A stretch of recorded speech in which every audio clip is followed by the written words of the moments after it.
AMBR stock analysis price predictions for Tuesday is AMBR International Holding Limited stock buy. Well, I'll be breaking this down in this quick and short 1-minute video. Here's the key part here with AMBR. It's a solid bearish market. I mean, that's how I called it out in the previous video that I've done. I'm really curious if I saw I only got one like, I mean, not even that much views, which is freaking tough climate to breathe in, but that's how it looked like beforehand for me.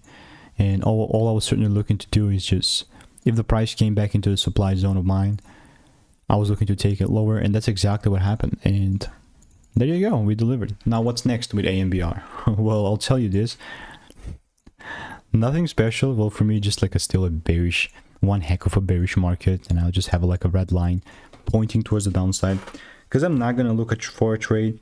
It's just my bias is bearish, and I don't think it's getting any simpler than that. So AMBR, that's where we're sitting at. And if you want to stay tuned and get free money making emails and insights, click the first link in the description. I'll see you in the next one.